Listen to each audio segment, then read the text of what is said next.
Good afternoon, everybody. As you can see, I'm sitting in our new Winnebago Minnie camping trailer, which is what we replaced the Chinook motorhome with. And the primary reason for doing that is that we're pretty much done traveling across the country and visiting different places. And we've changed our mode into going to one place and staying through the summer. And that place is up in the mountains in North Carolina. So in March we ordered this Winnebago and it was delivered a few weeks ago, and we've been spending the time just outfitting it and getting it ready to go, which we will do this coming Wednesday. So what I wanted to do was take you on a brief tour of the outfitting work that I've been doing since we got it. There's a couple of things that needed to be done to make the unit a little more robust, and simple things like hooks. And there goes the air conditioner. Be right back. Ah, dear, that's better. So I was saying, simple things like hanging clocks and hooks for hats and towel racks and stuff like that. So I'll go through them. I'll start at the front of the camper and work our way back. Hope you enjoy this, and it's useful for those of you that are thinking about or have bought this DS2201 Winnebago Minnie. So this is what our new camping trailer looks like from the outside. It's about 27 feet long. Barely fits in through our gate here. It was a struggle getting it in, and I'm hoping it's not going to be such a struggle getting it out. But the first thing I worked on when I got this was to put a second battery up front. So the unit came with one battery. What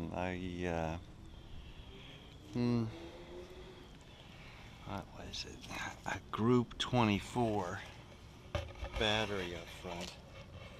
And I didn't think that that was quite enough. If we lose power at some point in time, I would want enough power to at least run the furnace through the night and not freeze to death if we're in a cold environment, and just feel more comfortable with two batteries like we had in the Chinook.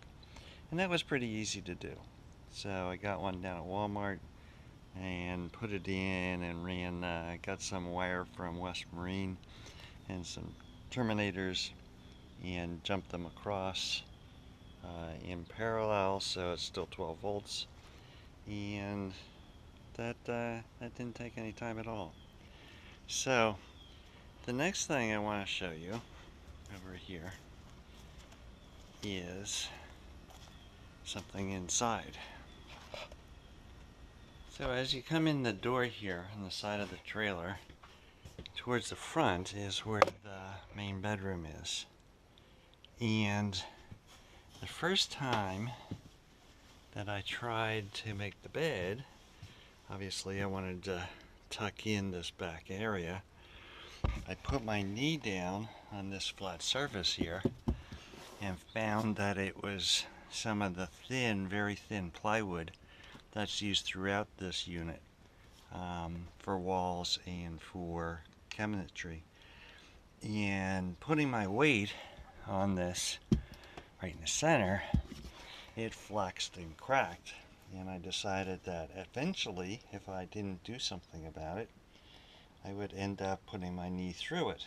So the second thing I did was to fix this problem. Okay, so as we come out of the trailer again and go to the front, there is a storage area that goes clear across from one side to the other. And in fact, the roof of this storage area is that ceiling the ceiling of this is that area that I was just talking about. So I got some pressure treated wood from Home Depot and cut it in half, so it's like a 2x6, and the pressure treated version is exactly the right size, right thickness here to slide in above this support piece of wood and provide support up into that thin plywood that I was just talking about. And those just slid right in. I didn't even glue them. They're just being held by the pressure of the endpoints. And that fixed that problem. So that was an easy one. Let's go back inside now.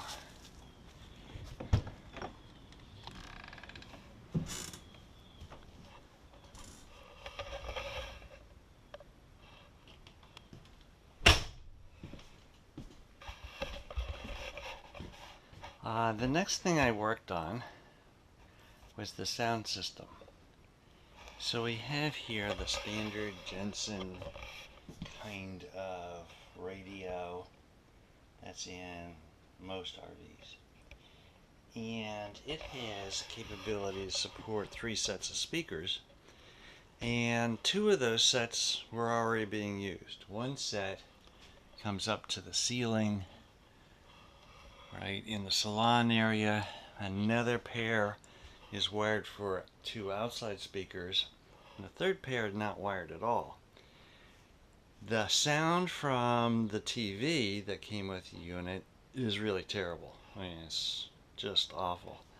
So what I wanted to do was hook up the sound from the TV to go into the Jensen unit, and then the Jensen unit drive a new pair of speakers that you see here to provide sound for when we're watching movies or watching the TV.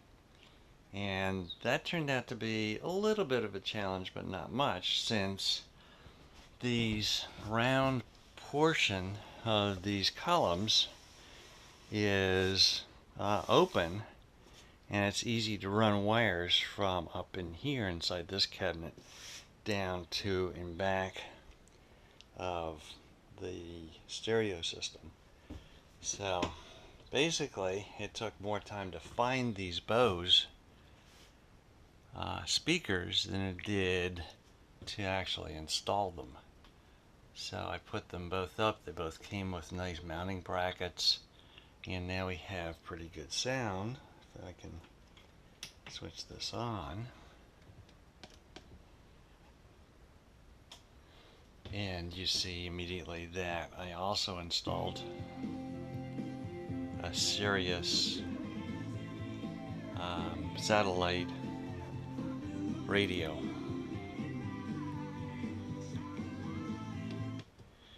And that turned out to be an interesting challenge because Sirius doesn't have a panel mounted radio. So what I was going to do is I was going to panel mount the Sirius radio right there next to the other Jensen system, but there is no such thing.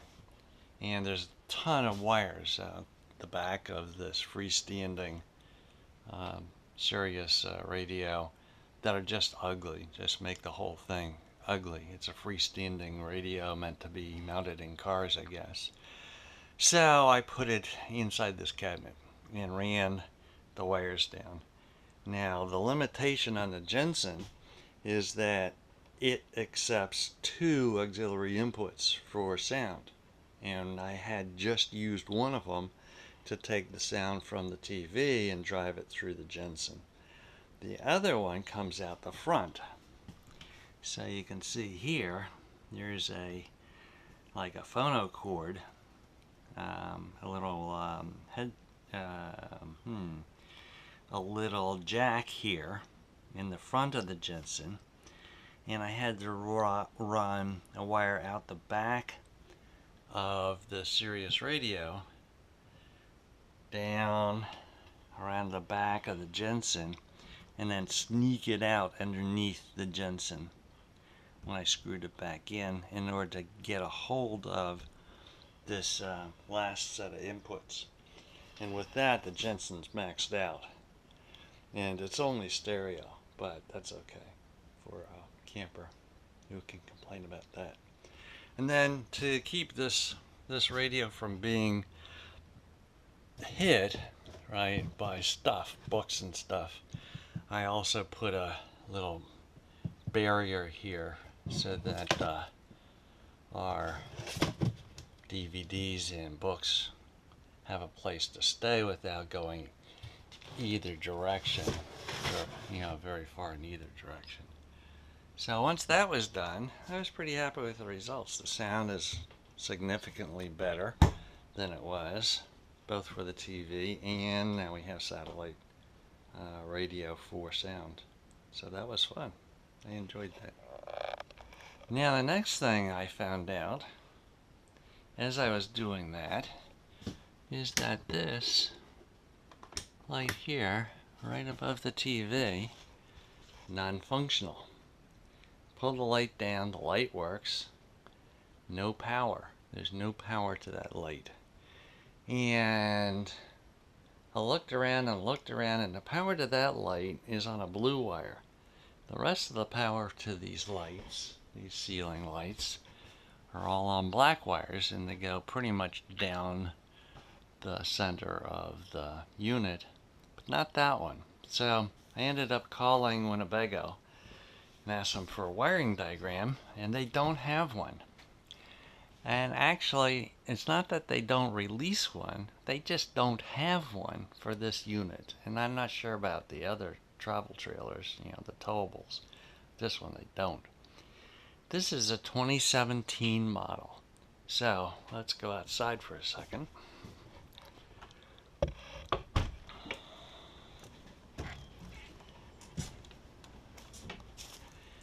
And you'll notice there's no outside light. In previous years, there was a light right beside that door on the outside. And then they had a switch somewhere on the inside of this unit near the door, so you could turn that outside light on.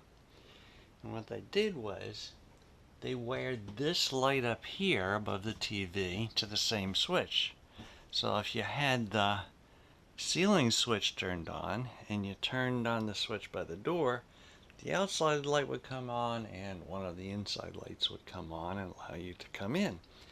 Well, I guess they decided that it was too expensive to do that for this year, and they took the outside light off and they took the switch out. But they didn't have a wiring diagram. So there's a wire in there, and the guy who was doing it apparently didn't realize that the wire that was left hanging in there was the only power source for that light.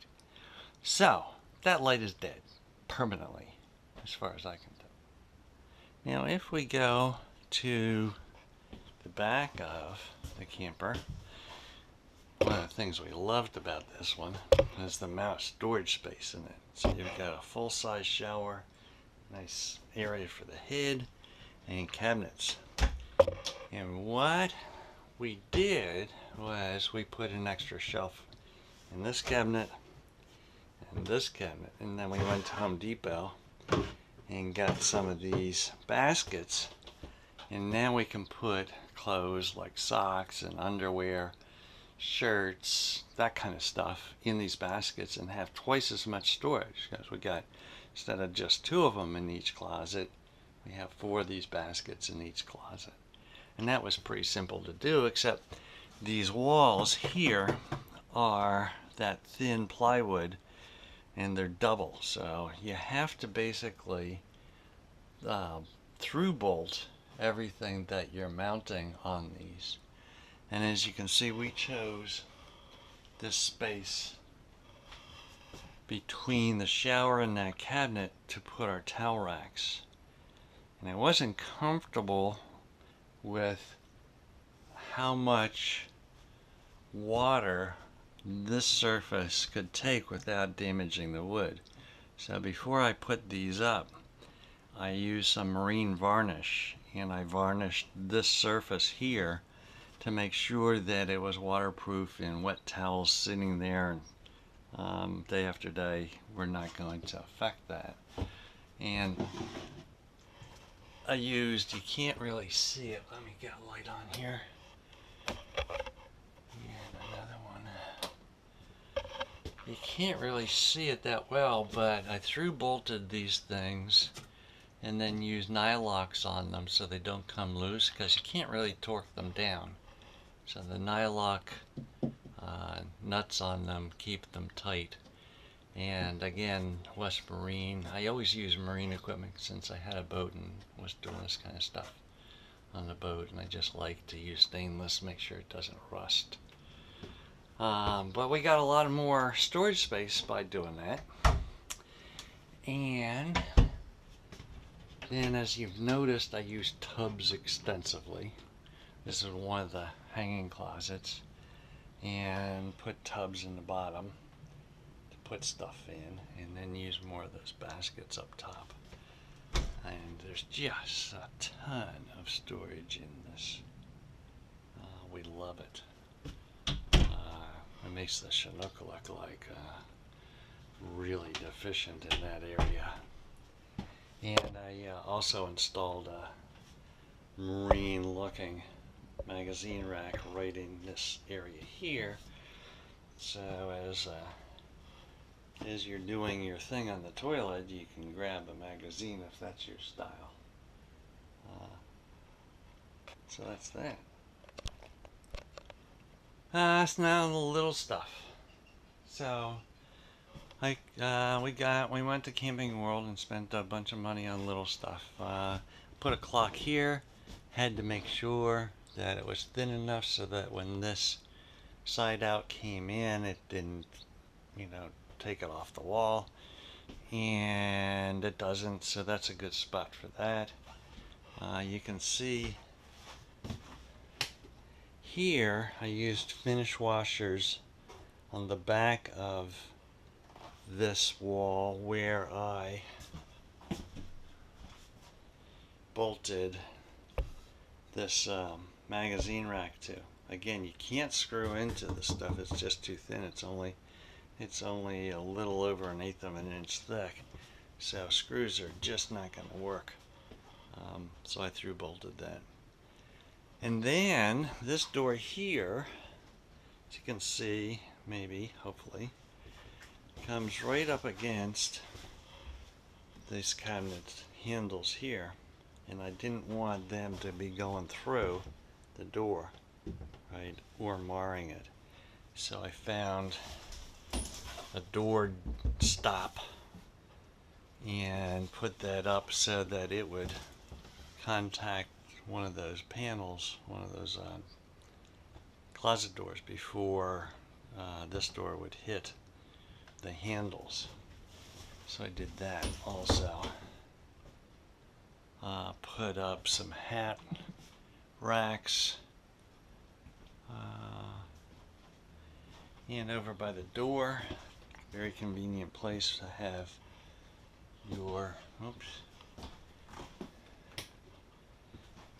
your keys. So I think it was Home Depot we found this.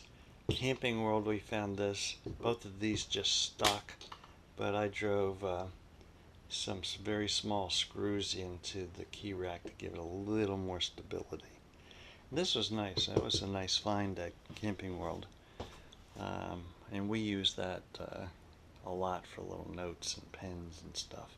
And it's nice to have it by the door, because if you're outside you need a pen, you can just reach in without coming in. And that, I think, is about the extent of the work I did. Getting this little devil ready for action. So on Wednesday, we hook it up to our Jeep and we tow it up north. And it should be up north for July, August, a little bit of September. I'm loving it. Nice and cool up there. Hope you guys enjoyed this and found it useful. Oh, last thing. One more thing.